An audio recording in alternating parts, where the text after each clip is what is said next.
하나님의 말씀 보시겠습니다. 하나님의 말씀은 마태복음 18장 15절에서 20절까지 말씀입니다. 마태복음 18장 15절에서 20절의 말씀입니다. 제가 하나님의 말씀을 봉독합니다. 내 형제가 죄를 범하거든 가서 너와 그 사람과만 상대하여 권고하라. 만일 들으면 내가 내 형제를 얻을 것이요 만일 듣지 않거든 한두 사람을 데리고 가서 두세 증인의 입으로 말마다 확증하게 하라. 만일 그들의 말도 듣지 않거든 교회의 말하고 교회의 말도 듣지 않거든 이방인과 세리와 같이 여기라. 진실로 너희에게 이르노니 무엇이든지 너희가 땅에서 매면 하늘에서도 매일 것이요 무엇이든지 땅에서 풀면 하늘에서도 풀리리라. 진실로 다시 너희에게 이르노니 너희 중에 두 사람이 땅에서 합심하여 무엇이든지 구하면 하늘에 계신 내 아버지께서 그들을 위하여 이루게 하시리라. 두세 사람이 내 이름으로 모인 곳에는 나도 그들 중에 있느니라. 아멘. 말씀을 통한 주의 은혜와 평강이 모인 모든 자들 가운데 넘치기를 축원합니다. 우리가 살아가면서 가장 많은 기쁨을 누리는 곳은 어디일까? 바로 사람과 사람 사이의 관계, 인간관계입니다. 그런데 때로는 그 관계가 나를 슬프게 할 때도 있습니다. 가족 안에서도 친구 사이에서도 때때로 갈등이 생기고 오해가 생기고 상처가 생깁니다. 교회 안에서도 마찬가지입니다.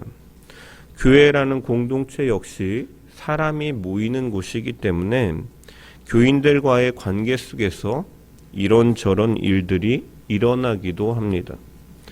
목회자와의 관계이든지 아니면 성도 간의 관계이든지 우리는 그러한 관계가 깨어지는 순간에 그 아픔을 피하거나 무시하고 싶어지는 것이 우리의 마음에 드는 것이죠. 예수님께서는 마태복음 18장에 그분을 통해 이루시는 주님의 교회에 대해서 말씀하고 계십니다. 새 언약의 공동체, 교회는 바로 이 회복된 이스라엘이고 그 회복된 새 이스라엘에는 그 공동체를 세우시고 회복시키신 예수님의 그 정신과 그 본이 생명력 있게 살아 나타나는 곳이 바로 교회입니다. 그러한 공동체 속에서 누가 큰 자인가? 예수님께서는 다른 사람들과 비교하면서 누가 더 위대하냐라고 묻는 제자들을 향해서 어린아이 하나를 그들의 가운데 세우시고 이런 어린아이와 같지 않고서는 결코 하나님 나라에 들어갈 수 없다고 말씀하셨습니다. 이것은 예수님께서 세우신 이 새 언약의 공동체인 교회가 세상과 달라야 함을 보여주는 것이라고 말씀드렸습니다. 제자들이 지금 바라고 있는 권력과 높은 자리, 또한 부와 명예와 같이 세상의 사람들이 쫓고 추구하고 자랑하는 것들은 사람과 사람 사이에 차별을 가져오고 있는 자가 대접을 받고 없는 자가 무시를 당하는 결과를 가져오는 것들이죠. 하지만 예수님께서는 공생의 사역을 통해서 그분의 오신 목적을 분명히 드러내셨는데 그분은 그 공생의 사역을 하시는 동안 사람을 차별하여 대하지 않으셨습니다. 그러면서 어린아이와 같은 자가 자기를 낮추는 자가 천국에서 큰 자라라고 말씀하셨습니다. 여기서 자기를 낮춤이라는 것은 오랜 시간 동안 경험들과 그러한 시간들을 통해서 형성된 겸손의 덕을 가리키는 것이 아니라고 말씀을 드렸죠. 어린아이는 그 자체가 어리고 작고 약한 존재임을 뜻하는 것처럼 그래서 부모를 의지할 수밖에 없고 부모를 신뢰할 수밖에 없는 것처럼 하나님 나라에 들어가는 자는 자기를 드러내고 자신의 어떠한 의나 공로를 자랑하고 그것을 대접받으려고 하는 사람들이 아니라 오직 하나님의 은혜로만 하나님 나라에 들어갈 수 없는 존재임을 자신이 인정하고 주님만을 의지하는 믿음으로 겸손하게 은혜를 구하는 자가 바로 천국에서 큰 자다라고 말씀하신 것이죠. 그리고 하나님의 은혜로 구원받고 영생을 얻은 자들은 그 은혜를 알기 때문에 남들보다 우위에 서려고 하고 자신보다 조금 부족한 사람을 무시하거나 멸시할 수 없음에 대해서 주님은 말씀하신 것이죠. 교회는 이와 같이 예수 그리스도의 그 뜻이 드러나는 공동체입니다. 예수님께서 자기 백성을 사랑하셔서 하늘의 영광을 버리시고 스스로 낮아지셔서 낮추시고 십자가에 죽기까지 복종하신 것처럼 인자가 온 것은 섬김을 받으려 하는 것이 아니라 섬기러 왔다라고 말씀하시면서 자신을 내어주시기까지 섬기신 분이고 그 한 영혼을 사랑하셔서 자기를 내어주신 그 참 목자의 그 마음과 그 뜻과 그 의지와 그 모습이 나타나는 것이 바로 교회 공동체다라는 것이죠. 이러한 공동체 가운데 그러면 사람과의 관계 속에서 문제가 생기면 이것을 어떻게 다뤄야 되는가? 바로 오늘 본문은 그러한 내용을 중점적으로 다루고 있는 것이죠. 이 본문은 단순히 갈등을 해결하는 어떠한 매뉴얼로서 예수님께서 말씀하신 것이 아닙니다. 하나님의 백성이 이 땅에서 어떻게 살아가야 되는지를 보여주는 하나님 나라 공동체의 삶의 방식을 말씀해주고 있는 것이죠. 단순히 그냥 인문학적으로 좋은 말씀, 어떻게 사람과의 갈등을 풀어라라고 말하는 그러한 개념이 아니라 하나님 나라의 백성이 그 안에 공동체 속에서 이러한 문제가 생겼을 때 하나님 나라의 백성답게 어떻게 해결해야 되는가를 말씀해 주시는 이 하나님 나라의 원리를 바로 보여주고 계신 것이죠. 그래서 먼저 15절의 말씀을 보면 예수님께서 이렇게 말씀하십니다. 내 형제가 죄를 범하거든 가서 너와 그 사람과만 상대하여 권고하라. 만일 들으면 내가 내 형제를 얻은 것이오. 여기서 제일 먼저 우리가 주목해 봐야 되는 것은 어떤 포인트냐면 바로 예수님께서 이 상처 받았다라고 생각하는 자에게 상처 준 대상을 뭐라고 말씀하시냐면 바로 내 형제라고 말씀하고 계신 부분을 우리가 주목해 봐야 됩니다. 예수님께서는 형제라고 표현하는 것만으로도 어떻게 보면 충분할 수 있는데 내 형제라고 2인칭 대명사 소유격을 상해서 그 듣는 대상, 피해를 받았다고 생각하는 대상에게 그 피해를 준 대상이라고 생각하는 자를 내 형제, 너의 형제라고 표기한 것은 이 그 형제와 권면하는 이 범죄한 그 사람과 지금 피해를 받은 이 사람이 친밀한 관계임을 나타내고 있는 것이죠. 헬라어로 형제라는 것은 이 아델포스라는 말인데 문자적으로는 같은 태에서 태어난 사람을 가리킵니다. 하지만 실제적으로 이 말이 사용되어지는 이 용도를 보면 어떤 가족관계 아니면 가까운 친척관계 혹은 비유적으로 동료나 친구, 동포에 관해서 친근하게 표현할 때 이 형제라는 단어를 사용해서 표현합니다. 그래서 예수님께서는 이 공동체, 교회 공동체의 믿음의 사람들을 형제라고 표현하셨습니다. 마태복음 23장 8절에 보면은 그러므로 너희는 랍비라 칭함을 받지 말라. 너희 선생은 하나요? 너희는 다 형제니라라고 말씀하신 것이죠. 선생, 주님은 한 분이시고 우리는 그분의 뜻을 따르는 한 형제라는 의미에서 말씀하시는 것이죠. 그래서 교회 안에서는 초대교회 때부터 이 형제라는 말이 사용되었던 것이고 이 초대교회 대표들이 모인 총회에 관한 이 내용 중에 사도행전 15장 22절에서 23절에 보면은 이렇게 기록되어 있어요. 이에 사도와 장로와 온 교회가 그 중에서 사람들을 택하여 바울과 바나바와 함께 안디옥으로 보내기를 결정하니 곧 형제 중에 인도자인 바사바라 하는 유다와 실라더라. 그 편에 편지를 붙여 이르되 사도와 장로된 형제들은 안디옥과 수리아와 길리기아에 있는 이방인 형제들에게 문안하노라 라고 기록되어 있어요.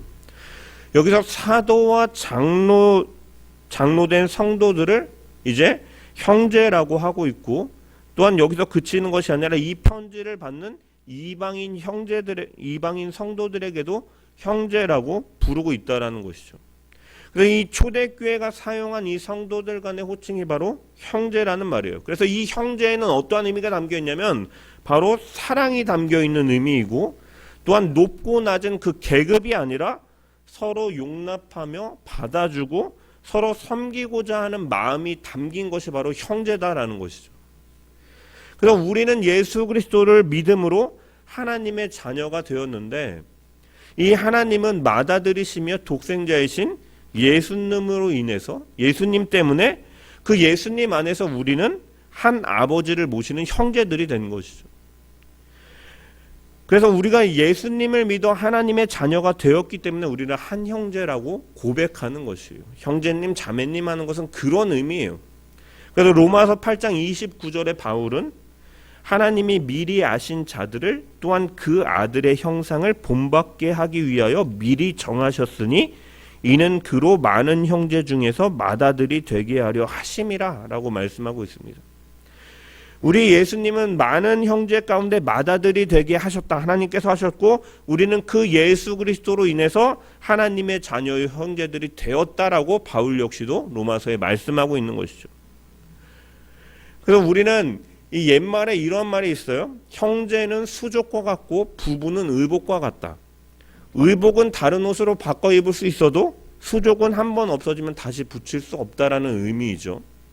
이와 같이 믿음의 길을 걸어가는 자들이 바로 우리 옆에 있는 자들이고, 그러한 자들이 바로 우리와 친밀한, 우리와 가까운 형제다라는 사실인 거죠. 예수님께서 그 피해를 입은 자에게, 죄를 당한 자에게 내 형제라고 말씀하시는 것은 너의 그 행한 그 대상이 너와 가까운, 정말 너와 형제와 같은 자라는 사실을 먼저 상기시켜주고 있다라는 것이죠. 그래서 우리는 이 예수 그리스도의 마음으로 우리가 상대방을 대해야 되는 것이에요.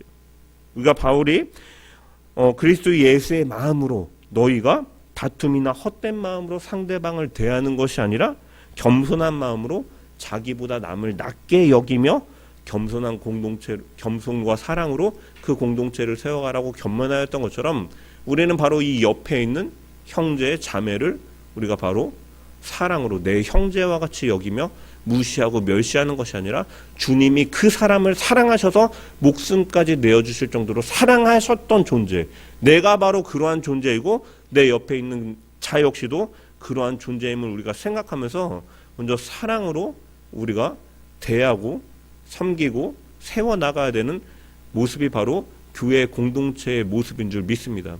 우리 옆 사람 한번 바라보세요. 형제님 사랑합니다. 고백하세요. 네. 그러한 겸손과 사랑으로 우리가 교회 공동체를 세워나가는 주의 백성들이 되어, 이것이 바로 세상과의 차이점인 것이죠.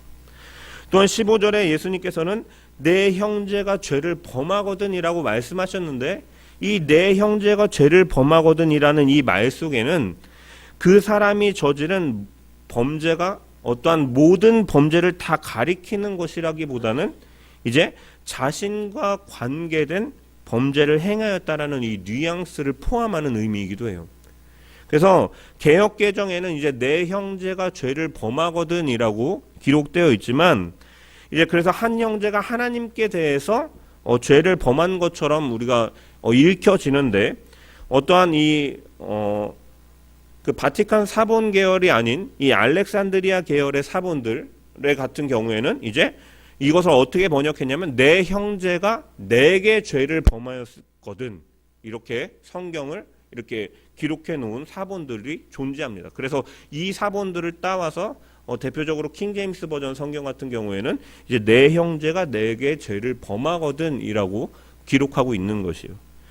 그래서 우리가 18장에 천국에서 누가 크니까 18장 1절에 그 제자들이 질문하였던 이 질문이 사실은 18장의 내용 전체를 관통하고 있는 주제라고 말씀드렸던 것처럼, 이 내용 속에서 우리가 어떠한 사람들과의 비교 속에서 누가 더 큰 자이니까 라고 말하고 있는 이 주제 속에서 우리가 이 본문을 대할 때 내 형제가 죄를 범하였다라는 것은 단순히 공동체 내에 범죄한 사람이 있을 때라고 보기보다는 조금 교회 안에서 서로 사랑하고 존중되어야 될 형제들 사이에 문제가 발생한 것으로 보는 것이 좀 더 문맥상으로는 자연스럽다라는 것이죠.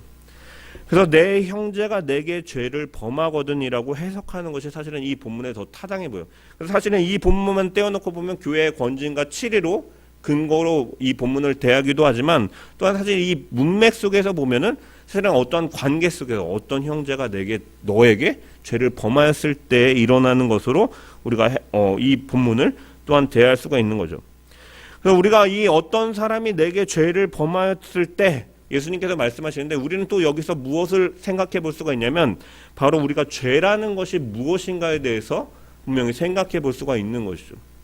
우리가 흔히 죄라고 생각하면은 우리가 성경에서 우리가 죄를 처음에 인류 최초의 범죄가 무엇입니까? 하나님과의 행위 언약 속에서 이스라엘 아담과 하와가 이 선악과를 따먹지 말라라고 하나님께서 명령하셨는데 그 말씀을 어김을 통해 하나님 앞에 죄를 범한 것.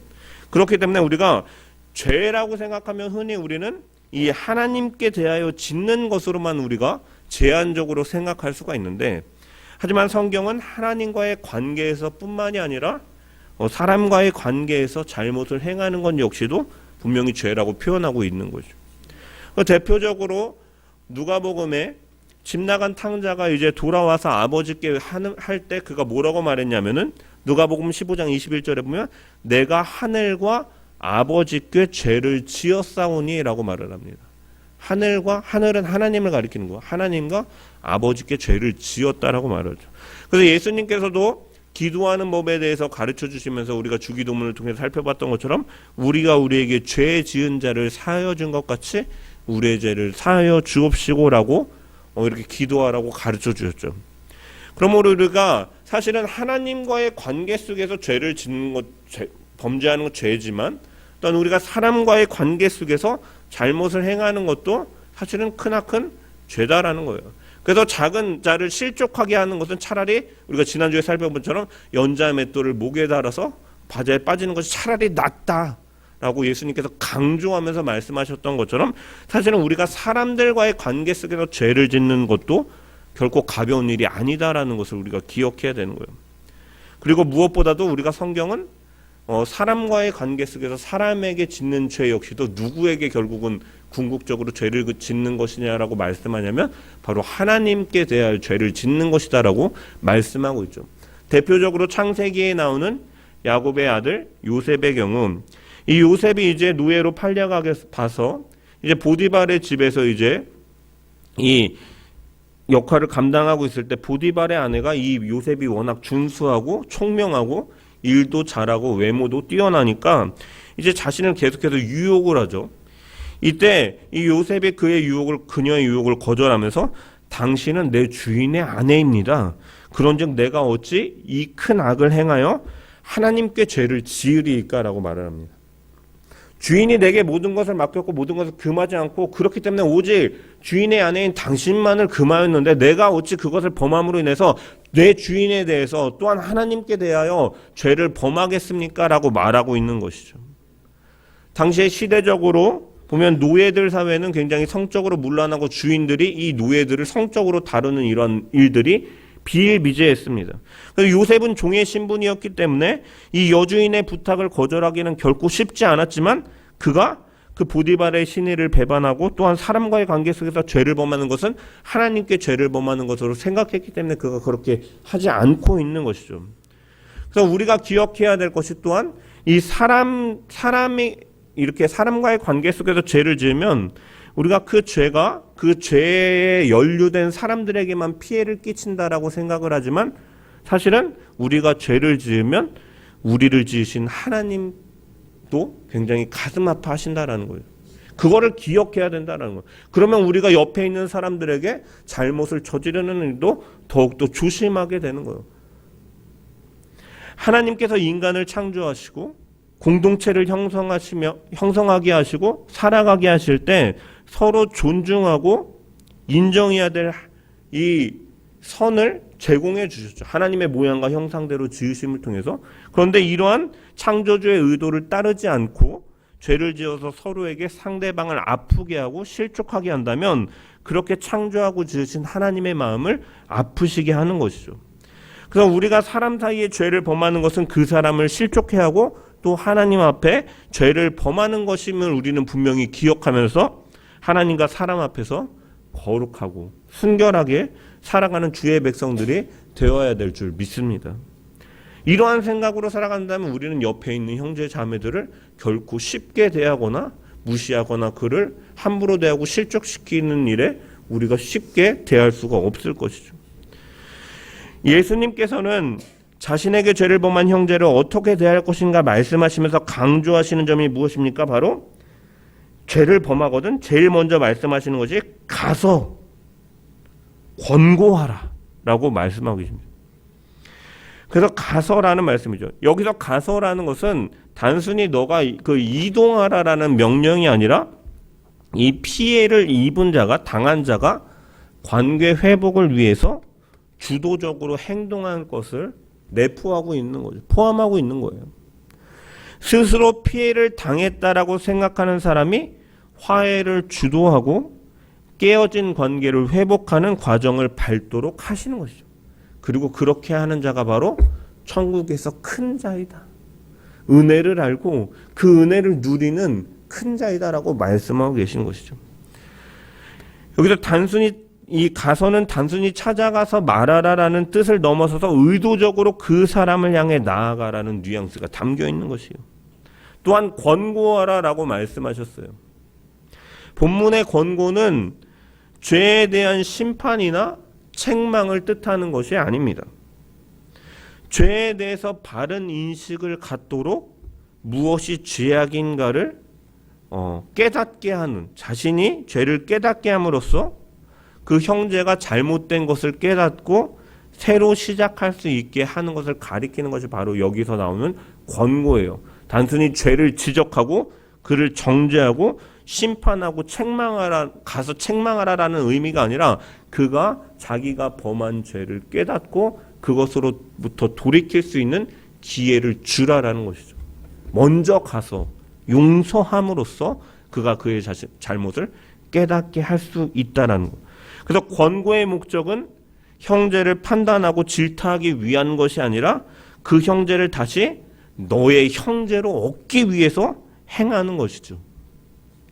이러한 의미는 이미 우리가 마태복음을 쭉 강해해 오면서 이미 산상수훈에서 예수님께서 더 나은 의에 대해서 말씀하실 때 사실 이러한 개념이 벌써 드러났습니다.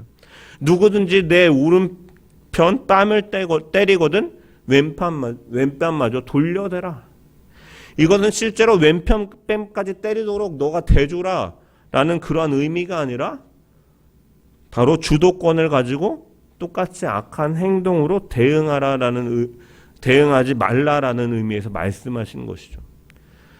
그래서 사실은 이 보통 오른손잡이 되는데 오른쪽 뺨을 때리기 위해서는 손등으로 때리거나 뒤에서 후려 갈겨야 되는 거예요. 굉장히 모욕적인 행동입니다. 그러한 모욕을 당했음에도 왼편을 내어주는 이러한 모습을 보여준다라는 것은 이제 그런 주도권을 가지고 그가 그렇게 맞은 자가 행했을 때 이제 고민하게 되는 것은 모욕을 한 사람이 되는 거죠. 그래서 내가 이 왼뺨까지 쳐야 되나? 내가 지금 너무 심했던 것은 아닐까? 지나치지 않은가? 생각하게 된다라는 것이죠. 그래서 예수님께서 가르쳐 주신 이 보복을 다루는 방식은 피해자가 주도권을 잃지 않으면서 동시에 가해자의 불의함을 폭로하고 스스로 깨닫게 하고 돌이킬 수 있도록 기회를 제공하라는 의미인 것이죠. 단순히 호구짓하라라는 것이 아니라 너가 당하였어도 주도권을 가지고 그가 잘못을 스스로 깨달을 수 있도록 기회를 주라라는 의미에서 주님께서 가르쳐 주신 것이죠. 오늘 말씀에서도 하나님 나라에서 누가 큰가? 누가 나에게 잘못을 했을 때 그를 피하거나 아니면 혹은 그를 비난하거나 소문을 내는 것이 아니라 직접 찾아가서 주도권을 가지고 그를 용서하고 회복하는데 먼저 손을 내밀어라. 그리고 그것을 통해서 그가 스스로 자신의 잘못된 것을 깨닫고 돌이킬 수 있도록 주도적인 역할을 하라라고 예수님께서 말씀하고 계신 것입니다. 특별히 단둘이 있을 때 여기 보면은 그 너와 그 사람과만 상대하여라는 것은 단둘이서 이러한 것을 먼저 하라라는 것이죠. 이것은 유대 율법적인 배경과 이제 연결되어 있는데, 유대인의 탈무드나 이제 미시나 같은 이 문헌들을 보면은 분쟁이 생겼을 때 공공연하게 그 사람을 모욕을 주기보다는 개인적으로 접근해서 화해를 시도하는 것이 의로움이라고, 지혜 있는 자라고 여겨지는 그러한 문화들이 있었던 거죠. 그래서 우리가 보통은 원래 사람들이 부당한 일을 당하면 어떠한 행동을 합니까? 그 사람을 만나서 조용히 해결하기보다는 피하고, 그 사람을 그냥 피하고 그 뒤에 가서 다른 사람들에게 자기의 억울한 사정을 토로하고, 야, 제가 저랬어, 어떻게 그럴 수가 있냐, 제가 그럴 수가 있냐 하면서 말은 점점 옮겨감을 통해서 그 사람이 또 들은 사람이 다른 사람한테, 야, 제가 쟤한테 그랬대 하면서 이제 동네방네 소문이 다 나게 되고, 말은 더 이제 눈덩이 불어나듯이 불어나는 것에서 돼서 이제 당사자들끼리 문제를 해결할 수 있는 길이 물 건너는 거나 마찬가지인 것처럼 사실은 그렇게 오해를 낳게 되는 거죠.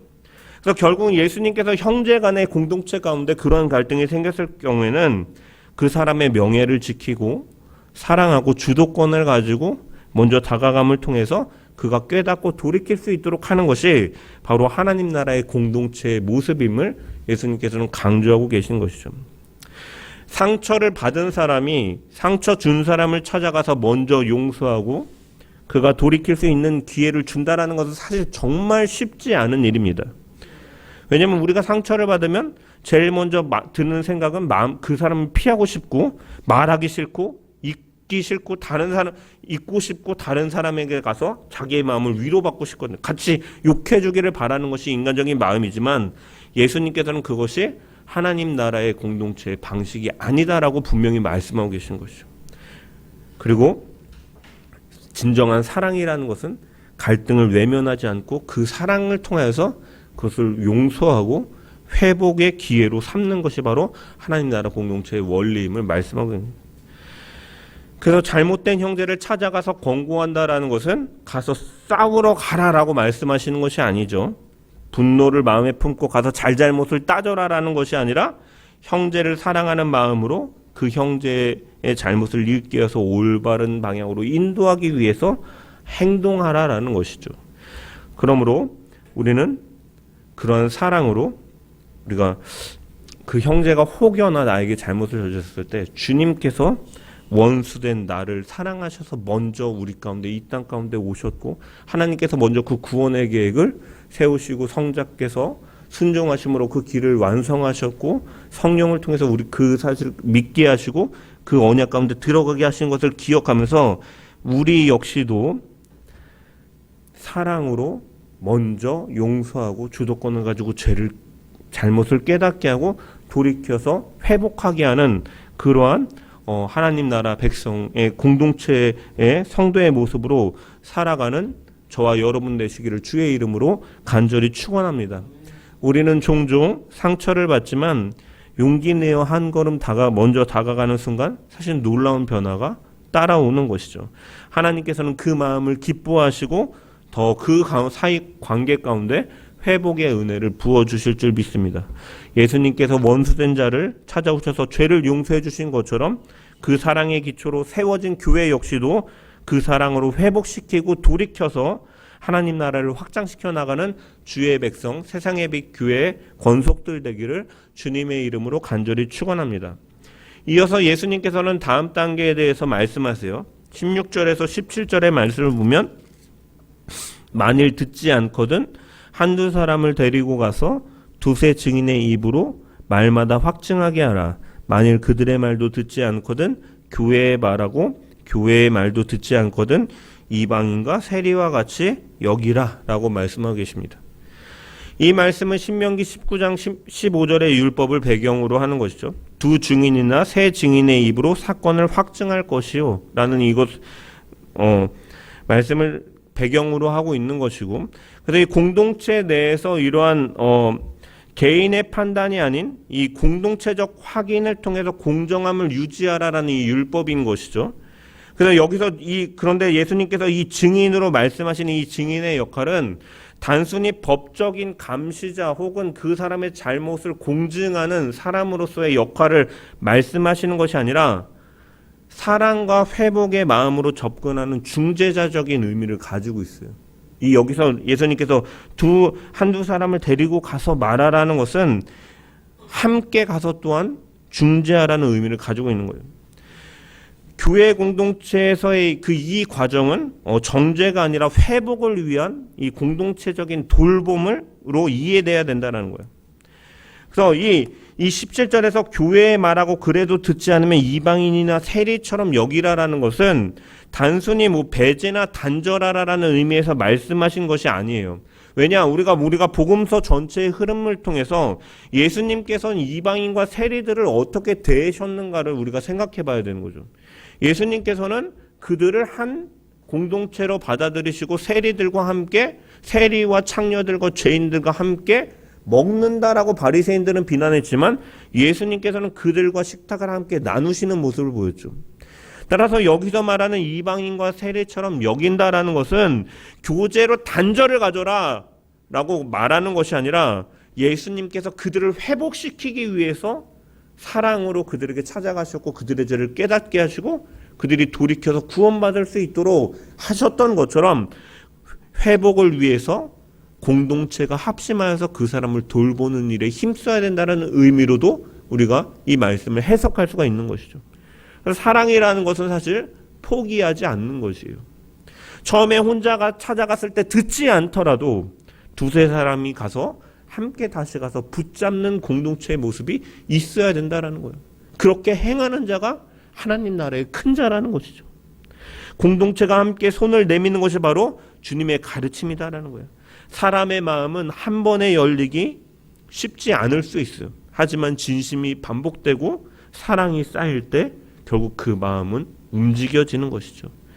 목자가 길 잃은 양을 찾는 것처럼 어떻게 하면 그를 치유하고 다시 무리 가운데로 회복시킬 것인가를 고민하는 가운데 포기하지 않고 회복시켜 나가는 그 돌봄이 있는 교회 공동체 되기를 주님의 이름으로 간절히 축원합니다. 이어서 예수님께서는 18절에 20절 말씀에 보면은 진실로 너희에게 이르노니 무엇이든지 너희가 땅에서 매면 하늘에서도 매일 것이요 무엇이든지 땅에서 풀면 하늘에서도 풀리리라. 진실로 다시 너희에게 이르노니 너희 중에 두 사람이 땅에서 합심하여 무엇이든지 구하면 하늘에 계신 내 아버지께서 그들을 위하여 이루게 하시리라. 두세 사람이 내 이름으로 모인 곳에는 나도 그들 중에 있느니라 라고 말씀하셨습니다. 이 말씀은 우리가 앞에 본 말씀이 떠오르죠. 바로 베드로가 주님을 향해서 주는 그리스도시요 살아계신 하나님의 아들이십니다 했을 때 예수님께서 그에게 16장 19절에 내가 천국 열쇠를 내게 주리니 내가 땅에서 무엇이든지 매면 하늘에서도 매일 것이요 내가 땅에서 무엇이든지 풀면 하늘에서도 풀리리라 라고 하시면서 베드로에게 주셨던 권세와 같은 의미인 것이죠.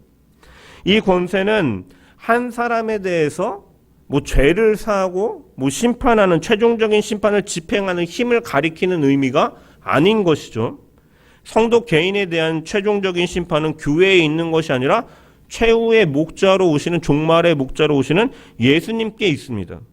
다만 우리가 이 그리스도시요 살아계신 하나님의 아들이십니다라고 고백했고 그 그리스도시고 살아계신 하나님의 아들이 행하신 그 복음을 따라서 그 가는 길이 그 십자가의 길이 바로 우리를 구원하시기 위한 길이십니다. 그분의 희생과 그분의 사랑과 그분의 섬김이 바로 우리를 구원하는 길입니다라는 것을 믿음으로 고백하고 그 길을 따라가는 자, 죄를 범하여서 길을 잃은 자를 찾아가며 치유하고 돌보시고 그를 회복시키신 그 주님의 사역을 따라가는 그 사역을 교회 공동체도 감당해야 된다라고 말씀하고 계시는 것이죠. 교회 공동체가 행하는 회복과 용서, 권면과 징계는 단순히 인간적인 일이 아니고 또한 하나님께서 그 과정 가운데 함께 하시겠다. 두세 사람이 내 이름으로 모인 곳에는 나도 그들 중에 있느니라라는 것은 하나님께서 함께 하신다라는 약속인 것이죠. 그리고 이 두세 사람이 모여서 구하면 합심하여 구하면 하늘에서 내 아버지께서 그들을 위하여 이루시리라라는 말씀은 단순히 기도 응답에 대한 말씀이 아니라 누군가를 위해서 함께 그의 회복을 위해서 그의 돌이킴을 위해서 모이고 함께 합심해서 공동체가 사랑으로 권면하고 기도할 때 하나님께서도 그 일 가운데 함께 하시고 하나님은 그 구원의 역사를 이뤄가실 분이다라고 주님께서 말씀하고 계신 것이죠. 그러므로 우리는 교회 공동체는 이 사랑을 입은 자로서 그 사랑을 기억하고 먼저 용서하고 먼저 다가가고 희생과 섬김을 통해 실천해 나갈 때 주님의 그 사랑은 더욱더 드러나고 회복의 역사가 이루어지는 줄 믿습니다. 그러한 회복의 사명을 감당해 나가는 세상의 빛 교회 모든 성도들 되기를 주님의 이름으로 간절히 축원합니다. 말씀을 마무리합니다. 교회 안에서 형제가 다투고 서로에게 죄를 범하는 것은 굉장히 괴로운 일이에요. 왜냐? 교회는 그리스도의 몸이요 지체라고 말씀하고 있기 때문이죠. 형제가 다른 형제에게 죄를 범한다라는 것은 제가 어떻게 보면 제 손가락으로 제 눈을 후벼 파는 고통스러운 일을 하는 것과 다를 바가 없는 것이죠. 성립될 수도 없고 용납될 수도 없고 굉장히 고통스러운 일이다라는 거예요. 그렇기 때문에 우리는 형제를 대할 때 우리는 결코 그러한 모습으로 대해서는 안 되고 사랑으로 섬기고 세워가는 교회 공동체가 되어야 되는 것이고, 또한 우리 가운데 연약함으로 그러한 일이 생겼을 때 우리는 주님의 가르침을 생각함으로 용서하고 사랑하고 선저 손을 내밈을 통해서 죄를 지은 사람이 죄를 깨닫고 돌이켜서 회복되어 그 공동체 가운데 하나님과의 바른 관계 속에서 세워져 가는데 그것 일을 감당해 나가는 그러한 하나님 나라에서 큰 자로 우리가 세워져 가기를 소망합니다. 우리가 그리스도의 이름으로 모일 때 한 마음으로 우리가 그 사랑과 그 회복의 사역을 감당할 때 주님께서는 분명히 우리와 함께 계시고 하나님의 구원 역사를 이뤄 가실 것입니다. 그래서 우리는 그 주님을 의지하는 가운데 이것이 인간적인 일이 아니라 하나님께서 맡기신 사명임을 기억하면서 그 길을 묵묵히 감당해 나가는 우리 모든 자들 되기를 주님의 이름으로 간절히 축원합니다.